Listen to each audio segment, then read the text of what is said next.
नमस्कार दोस्तों मैं अभिषेक राघव यूपी ग्लोबल कोचिंग में आपका हार्दिक स्वागत करता हूं और आशा करता हूं आप सभी स्वस्थ होंगे, मस्त होंगे और पढ़ाई अच्छे से चल रही होगी। तो आप लोगों को पता है कि 17 तारीख से अग्निवीर का एग्जाम स्टार्ट होने वाले हैं, तो उसी को ध्यान में रखते हुए हमने एक प्रैक्टिस सेट मॉक टेस्ट बनाया है जो आपके एग्जाम के लिए बहुत ही हेल्पफुल होगा।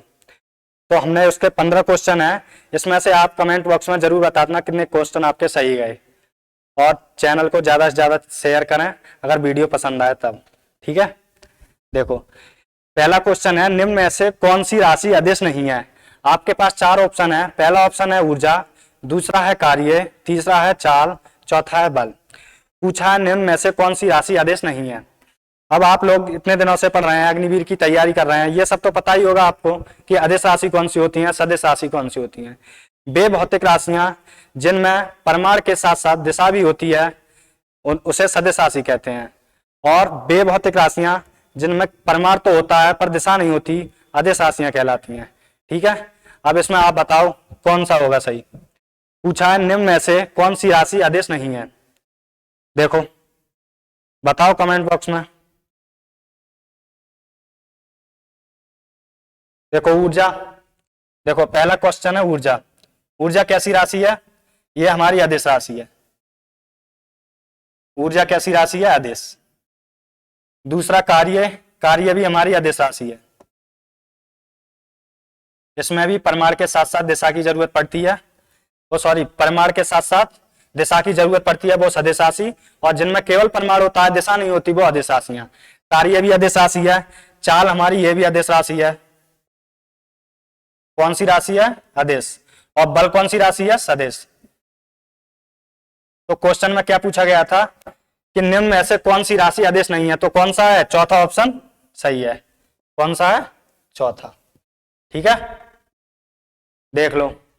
नेक्स्ट कराएं, नेक्स्ट क्वेश्चन देखो, वेग परिवर्तन की दर को क्या कहते हैं। दूसरा क्वेश्चन है, वेग परिवर्तन की दर को क्या कहते हैं। पहला ऑप्शन चाल, दूसरा ऑप्शन त्वरण, तीसरा ऑप्शन विस्थापन और चौथा कौन सा है, कोणीय गति। ठीक है, चौथा ऑप्शन कौन सा है, कोणीय गति। अब देखो वेग परिवर्तन की दर को हम क्या कहते हैं, चाल। चाल है, ये चाल क्या है, चाल क्या होती है, किसी व्यक्ति की या किसी वस्तु की स्पीड को क्या वो कहते हैं हम, चाल। और वेग परिवर्तन की दर को क्या बोलते हैं, त्वरण। तो इसमें कौन सा ऑप्शन सही हो जाएगा, त्वरण। दूसरा ऑप्शन सही है। ठीक है, वेग परिवर्तन की दर को क्या कहते हैं, त्वरण। विस्थापन क्या होता है, विस्थापन होता है किसी दो बिंदुओं के बीच की न्यूनतम दूरी जो होती है उसे हम क्या बोलते हैं, विस्थापन। और चाल, चाल किसे बोलते हैं, किसी वस्तु द्वारा चली गई दूरी, जिस समय में किसी वस्तु द्वारा जो दूरी चली जाती है किसी निश्चित समय में उसे क्या बोलते हैं, चाल। और किन्हीं दो वस्तुओं के बीच की दूरी को क्या बोलते हैं, विस्थापन। जैसे मान लो ए और बी 2 पॉइंट हैं और एक तीसरा पॉइंट है सी। ठीक है, अगर हम कोई वस्तु है वो ए से बी तक चली और बी से सी तक चली, मान लो ये है 10 किलोमीटर और बी से सी की दूरी है 5 किलोमीटर। ठीक है, मान लो 3 बिंदु हैं ए बी सी, तो ए से बी तक चले, बी से सी तक चले, तो कुल दूरी कितनी हो गई, कुल दूरी हो गई 15। अगर यहां पूछा दूरी कितनी हुई तो दूरी कितनी हो गई, 15। और अगर पूछा इसमें विस्थापन कितना हुआ, तो विस्थापन की डेफिनेशन क्या बताई थी, दो बिंदुओं के बीच की न्यूनतम दूरी क्या कहलाती है, विस्थापन। तो ये वाली जो दूरी होगी वो क्या होगा, विस्थापन। तो ये निकाल लेंगे तुम लंब, ये पाइथागोरस प्रमेय सबको याद होगी, 10 का स्क्वायर 100 और प्लस 5 का स्क्वायर 25, कितना हो गया 125। 125 का अंडर रूट ले लेंगे। ठीक है, 125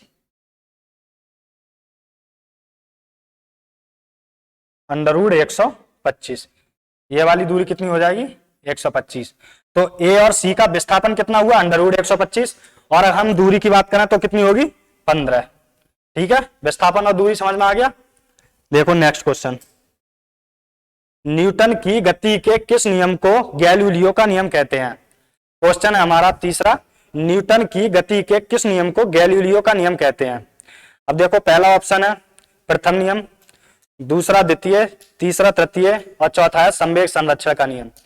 और न्यूटन ने कितने नियम दिए थे? 3। सबको पता है न्यूटन ने कितने नियम दिए थे गति के? गति के 3 नियम दिए। न्यूटन की गति के कितने नियम थे? 3। और न्यूटन की गति के किस नियम को गैलीलियो का नियम कहते हैं? तो इसमें कौन सा आंसर हो जाएगा हमारा? पहला। इसको हम गैलीलियो का नियम या जड़त्व का नियम भी कहते हैं, जड़त्व का नियम। ठीक है, न्यूटन की गति के किस नियम को गैलीलियो का नियम कहते हैं? प्रथम नियम या जड़त्व के नियम को। और न्यूटन का पहला नियम क्या था? न्यूटन का पहला नियम होता है यदि कोई वस्तु विरामावस्था में है तो विरामावस्था में ही रहेगी, यदि गतिमान है तो गतिमान ही रहेगी। मान लो ये पेन है, तो प्रत्येक वस्तु पृथ्वी पर अपनी स्थिति परिवर्तन का विरोध करती है, और स्थिति परिवर्तन का विरोध करने वाली वस्तु को ही उसका जड़त्व कहते हैं। अब जैसे ये वस्तु हमारा ये है, पेन है, अब ये अपनी स्थिति परिवर्तन, अगर हम इसकी स्थिति में परिवर्तन करें तो इसको हटाने के लिए आगे पीछे या ऊपर या नीचे करने के लिए इस पर बल लगाना पड़ेगा। तो बल लगाना पड़ेगा तो ये अपने जड़त्व, अपना स्थायित्व बनाना चाहता है ना चाहता है। तो प्रथम नियम में भी यही कहा गया है कि यदि कोई वस्तु विरामावस्था में है तो वह विरामावस्था में रहेगी, यदि गतिमान है तो गतिमान ही रहेगी, जब तक कि उस पर कोई बाह्य बल ना लगाया जाए। ठीक है, जैसे इसका आंसर क्या हो गया? न्यूटन की गति के किस नियम को गैलीलियो का नियम कहते हैं? प्रथम नियम। अब गति के नियम से हमारे 2-3 क्वेश्चन आ जाते हैं। जैसे प्रथम नियम तो हो गया ये कि कोई वस्तु विरामावस्था में है तो विरामावस्था में ही रहेगी, और गतिमान है तो गतिमान ही रहेगी। अब न्यूटन का दूसरा नियम, क्वेश्चन हमारे एग्जाम में पूछे जाते हैं, जैसे न्यूटन की गति के किस नियम से बल की परिभाषा मिलती है? बल की परिभाषा जो मिलती है, बल की परिभाषा, बल की परिभाषा न्यूटन के कौन से नियम से मिलती है? तो इसका आंसर क्या हो जाएगा? प्रथम नियम। और दूसरा क्वेश्चन आता है कि न्यूटन की गति के किस नियम से हमें बल का व्यंजक प्राप्त होता है? दूसरा जैसे क्वेश्चन आ जाए, बल का व्यंजक किस नियम से प्राप्त होता है? बल का व्यंजक, तो बल का व्यंजक हमें प्राप्त होता है द्वितीय नियम से। द्वितीय नियम से, द्वितीय नियम क्या है? F बराबर m ए। यहां F क्या है तुम्हें पता है? F क्या है? बल, फोर्स। m क्या है? मास, द्रव्यमान, द्रव्यमान। और ये क्या है? त्वरण। ठीक है, ये बहुत इंपॉर्टेंट क्लास है, और अग्निवीर के लिए एग्जाम के पॉइंट ऑफ व्यू से टोटल क्वेश्चन जो है वो वेरी वेरी इंपॉर्टेंट है। जैसे ये डायरेक्ट पूछा जाता है बल का व्यंजक किस नियम से प्राप्त होता है, तो हम क्या कहते हैं? दूसरे नियम से। क्वेश्चन आ जाता है बल की परिभाषा किस नियम से प्राप्त होती है, तो क्या है? प्रथम नियम से। क्वेश्चन आ जाए जड़त्व का नियम किस नियम को कहते हैं? प्रथम नियम को। क्वेश्चन आता है गैलीलियो का नियम किस नियम को कहते हैं? प्रथम नियम को। न्यूटन की एक पुस्तक आ जाती है कभी कभी साइंस में कि न्यूटन की जो पुस्तक है उसका नाम क्या है, तो न्यूटन की पुस्तक लिख लो। न्यूटन की पुस्तक कौन सी है? प्रिंसिपिया।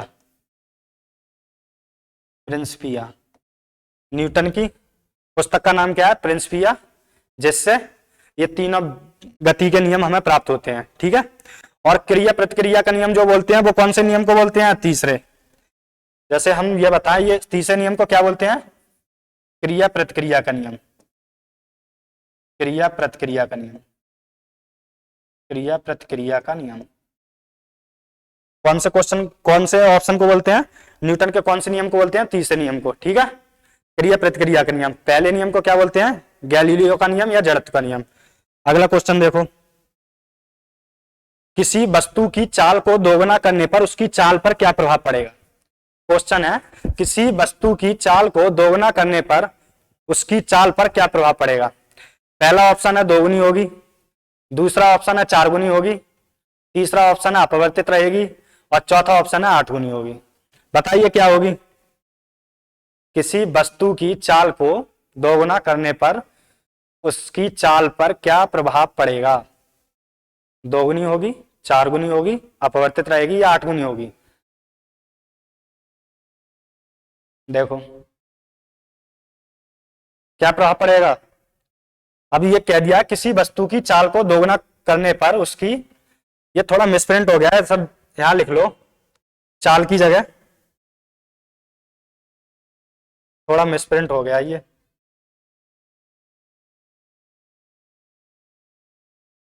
गतिज ऊर्जा, गतिज ऊर्जा। क्वेश्चन दिया है किसी वस्तु की चाल को दोगुना करने पर उसकी गतिज ऊर्जा पर क्या प्रभाव पड़ेगा। अब देखो गतिज ऊर्जा क्या होती है?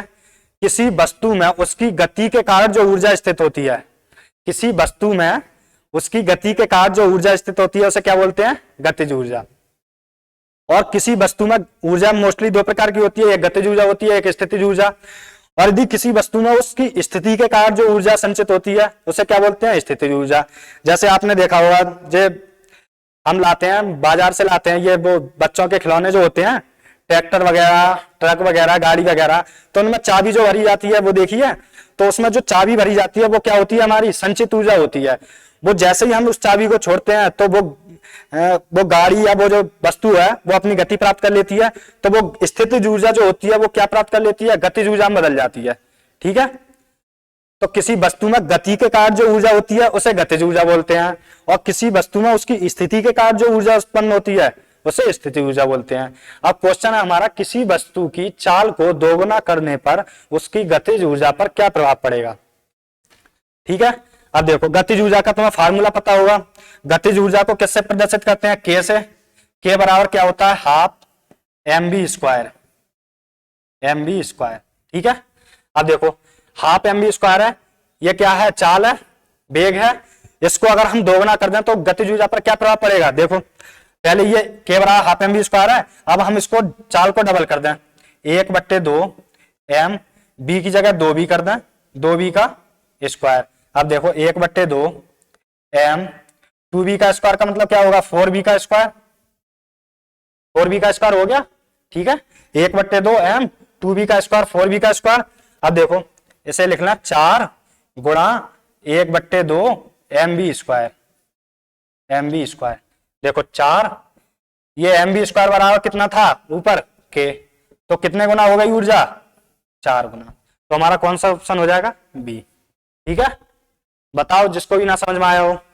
अगला क्वेश्चन करें, देखो चौथा, एक अश्व शक्ति किसके बराबर होता है? क्वेश्चन है एक अश्व शक्ति, एक हॉर्स पावर, कभी कभी क्वेश्चन आ जाता है हॉर्स पावर, कभी कभी आ जाता है एक अश्व शक्ति, तो दोनों ही बात है। आप जो लिख रहे हैं उस पर ध्यान दो और जो हम बोल रहे हैं उस पर भी ध्यान दो। ठीक है, एक अश्व शक्ति किसके बराबर होता है? क्वेश्चन थोड़ा कंफ्यूजन है। 746 वाट, दूसरा ऑप्शन 756 वाट, तीसरा ऑप्शन 1024 वाट, और चौथा ऑप्शन है 1000 वाट। ठीक है, बताओ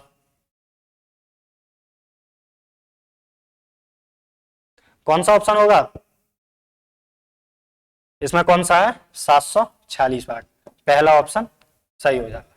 ठीक है, एक हॉर्स पावर एचपी डायरेक्ट पूछ लिया जाता है, कभी कभी अश्व शक्ति ना दिया हो या हॉर्स पावर नहीं लिखा हो तो डायरेक्ट एक एचपी बराबर क्या होता है? 746 वाट। ठीक है, ये इंपोर्टेंट क्वेश्चन है, नोट कर लियो। अगला क्वेश्चन देखो, पृथ्वी की सतह से ऊपर या नीचे जाने पर जी के मान पर क्या प्रभाव पड़ता है? हमारी पृथ्वी है, अब जी क्या होता है? चलो पहले ये क्वेश्चन का आंसर बताओ। पृथ्वी की सतह से ऊपर या नीचे जाने पर जी के मान पर क्या प्रभाव पड़ेगा? बढ़ेगा, घटेगा, अपवर्तित रहेगा या अधिकतम होगा? देखो आज जी क्लियर हो जाएगा तुम्हारा, बताओ क्या होगा?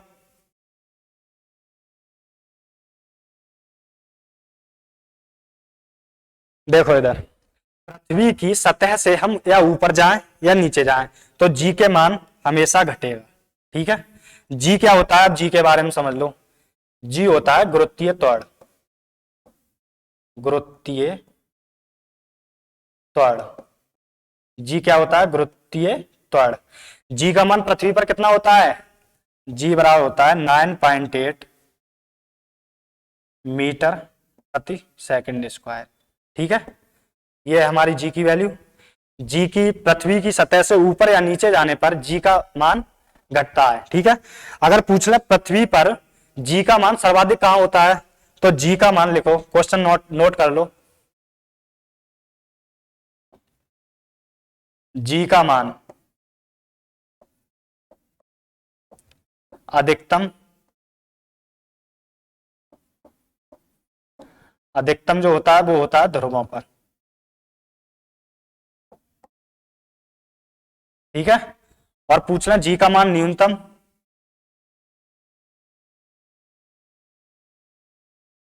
न्यूनतम जी का मान न्यूनतम कहां होता है, विषुवत रेखा पर, विषुवत रेखा पर। ठीक है, दोनों क्वेश्चन याद रखियो। पृथ्वी की सतह से ऊपर या नीचे जाने पर, पृथ्वी की सतह से ऊपर या नीचे जाने पर जी के मान पर क्या प्रभाव पड़ेगा, घटेगा। जी का मान अधिकतम जो होगा वो ध्रुवों पर होगा, जी का मान न्यूनतम होगा वो विषुवत रेखा पर होगा, और जी क्या होता है, गुरुत्वीय त्वरण। ठीक है, अगला कराए, देखो 7वां नंबर, पृथ्वी के लिए पलायन वेग का मान कितना होता है।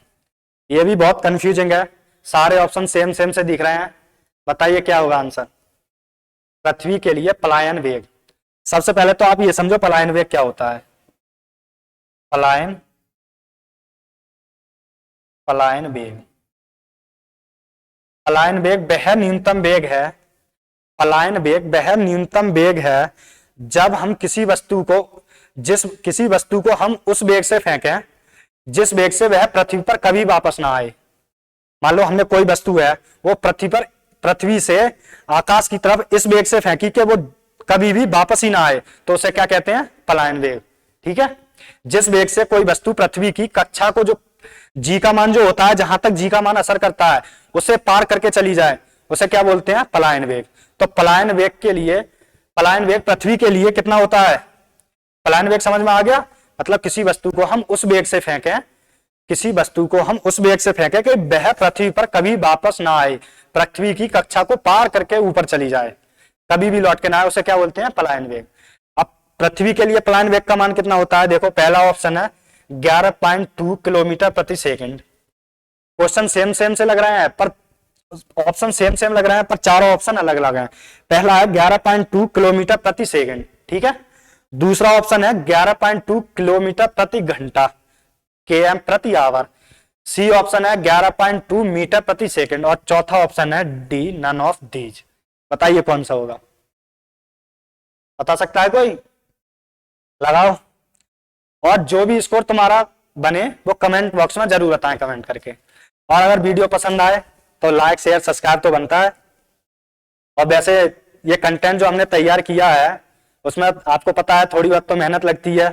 अब हम भी परेशान हो रहे हैं, हमारे साथ भैया हैं वो भी परेशान है, कंटेंट बनाया है, टाइप किया है, तो टाइम लगता है। तो अगर वीडियो अच्छी लगे तो शेयर करें, सब्सक्राइब करें चैनल को।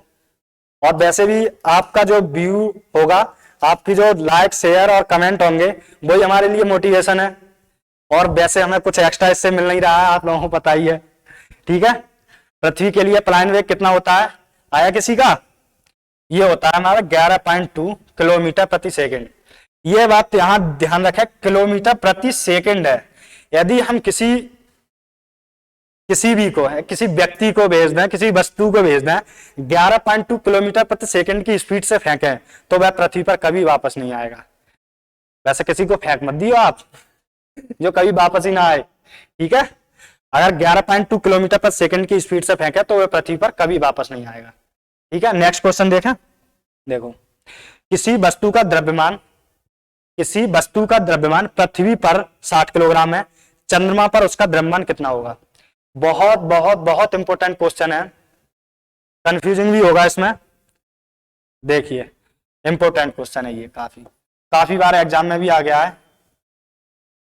किसी वस्तु का द्रव्यमान पृथ्वी पर 60 किलोग्राम है, चंद्रमा पर उसका द्रव्यमान कितना होगा।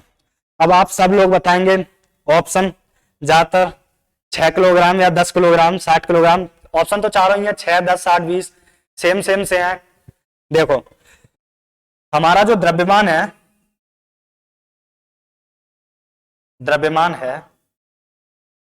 द्रव्यमान क्या होता है? किसी वस्तु को बनाने में जो पदार्थ लगता है, जो मटेरियल लगता है, उसे हम द्रव्यमान बोलते हैं। अब तुम वो पदार्थ है, वो मटेरियल है, वो किसी भी ग्रह में ले जाओ, चाहे चंद्रमा पे ले जाओ, चाहे सूर्य पे ले जाओ, चाहे शनि पे ले जाओ, चाहे बरोड़ पे ले जाओ, चाहे अरुण पे ले जाओ, मंगल पे ले जाओ, पदार्थ में कोई अंतर नहीं आएगा। अगर 60 किलोग्राम लगा है मटेरियल तो वो 60 किलोग्राम ही लगेगा। तो इसका कौन सा आंसर है? चंद्रमा पर उसका द्रव्यमान कितना होगा? 60 किलोग्राम। अब आप कहोगे इसका होना चाहिए 10 किलोग्राम, तो वो द्रव्यमान नहीं होता है, वो क्या होता है? वो होता है भार। हमारा किसी भी एक ग्रह से दूसरे ग्रह पर जाने पर द्रव्यमान पर कोई प्रभाव नहीं पड़ता है, प्रभाव पड़ता है तो उसके भार पर पड़ता है। और वो कितना पड़ता है? पृथ्वी के चंद्रमा पर जो भार होगा, चंद्रमा पर भार होगा, भार, वो पृथ्वी के भार का, पृथ्वी के भार का मतलब पृथ्वी पर जो वस्तु का भार होगा उस भार का 1/6 होगा। ठीक है, ठीक है, देखो एक बार और।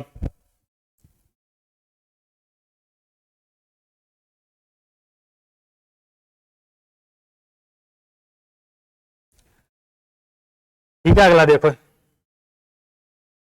किसी वस्तु पर चंद्रमा का भार 10 किलोग्राम है।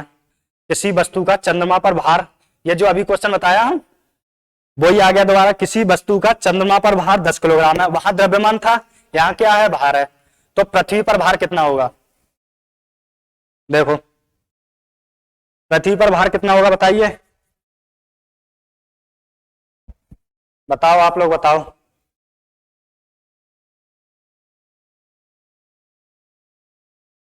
कंफ्यूजन हो गया थोड़ा।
देखिए क्वेश्चन, किसी वस्तु का चंद्रमा पर भार 10 किलोग्राम है तो पृथ्वी पर भार होगा। चंद्रमा पर जो भार होता है वो पृथ्वी का 1/6 होता है। यदि 1/6 होता है, यदि चंद्रमा पर भार कितना है? 10 किलोग्राम। मान लो पृथ्वी पर भार है 1 किलोग्राम, तो चंद्रमा पर कितना होगा? 6 किलोग्राम। ठीक है, ठीक है। पृथ्वी पर भार, यदि चंद्रमा पर भार, नहीं सॉरी, देखो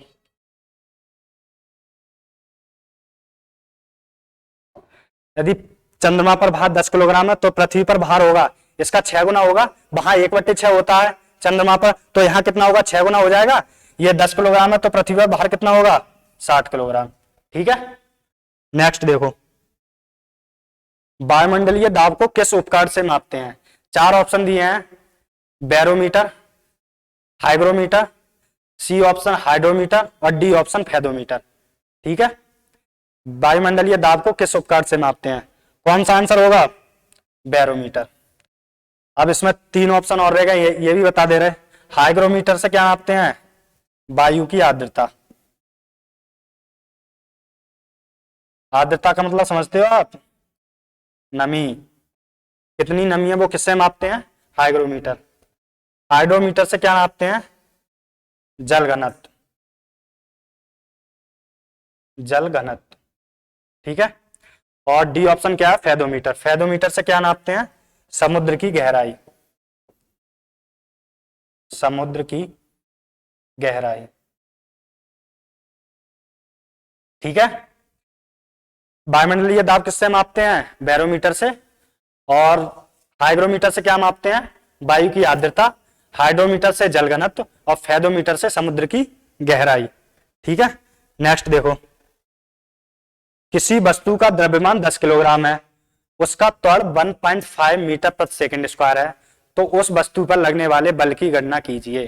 ठीक है। अब तुम्हें हमने बताया था न्यूटन का दूसरा नियम बताया। न्यूटन का दूसरा नियम क्या था? न्यूटन के दूसरे नियम से बल का व्यंजक प्राप्त हुआ था।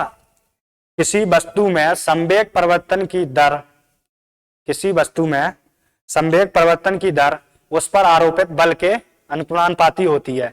ये न्यूटन का दूसरा नियम था। उसके अनुसार हमारा F बराबर क्या आया था? बल बराबर एम ए। F से क्या होता है? फोर्स, M से मास और A से एक्सीलरेशन। F4 बल हो गया, M से ये क्या है? द्रव्यमान, और ये क्या है? ये त्वरण। बस इसमें रखना है, वैल्यू पुटिंग है बस। देखो F बराबर एम ए, F निकालना है हमें। द्रव्यमान कितना दिया है? 10 गुणा त्वरण कितना दिया है? 1.5, दोनों की गुणा होगी तो 15 न्यूटन। ठीक है। बल का मात्रक क्या है? बल का मात्रक लिख लो, मात्रक न्यूटन। किसी भी राशि को हम उसके मात्रक से पीछे मात्रक लगा के उस राशि की बताते हैं, वैल्यू जो भी बतानी है। तो लगने वाले बल की गणना होगी, कितना आया? 15 न्यूटन। कौन सा ऑप्शन हो गया? सी। ठीक है। नेक्स्ट देखो, 12 नंबर क्वेश्चन है, हाइड्रोजन बम में कौन सी घटना होती है? हाइड्रोजन बम में कौन सी घटना होती है? अब हाइड्रोजन बम से देखो 4 ऑप्शन दिए हैं, नाभिकीय विखंडन, नाभिकीय संलयन, विद्युत अपघटन और मंदन। ठीक है। अब हाइड्रोजन बम में कौन सी घटना होती है? बताओ कौन सी घटना? ये होती है नाभिकीय संलयन। ठीक है। नाभिकीय संलयन और किसमें होता है? नाभिकीय संलयन सूर्य द्वारा जो हमें ऊर्जा प्राप्त होती है, सूर्य में जो घटना होती है, सूर्य में, वो भी क्या है? सूर्य में नाभिकीय संलयन चलता है। और नाभिकीय विखंडन हमारा किसमें होता है? ये भी लिख लो, परमाणु बम। परमाणु बम, परमाणु बम। परमाणु बम तो सुना ही होगा, 6 अगस्त और 9 अगस्त 1945 हिरोशिमा नागासाकी। ये भी याद रखना, 6 अगस्त 9 अगस्त 1945 को हिरोशिमा और नागासाकी पर, जापान के 2 शहर हैं ये, अमेरिका ने बम गिराया था, वही परमाणु बम है। उसमें कौन सी प्रक्रिया होती है? नाभिकीय विखंडन। नाभिकीय विखंडन जो प्रक्रिया है उसमें तो कंट्रोल हो जाती है, नाभिकीय संलयन की प्रक्रिया कंट्रोल नहीं होती है, यह अनियंत्रित होती है। ठीक है। अगला क्वेश्चन देखो, रेडियो सक्रियता की खोज की थी। 4 ऑप्शन है, पहला है हेनरी बेकरल, दूसरा है पी क्यूरी, तीसरा है मैडम क्यूरी और चौथा है सभी। रेडियो सक्रियता,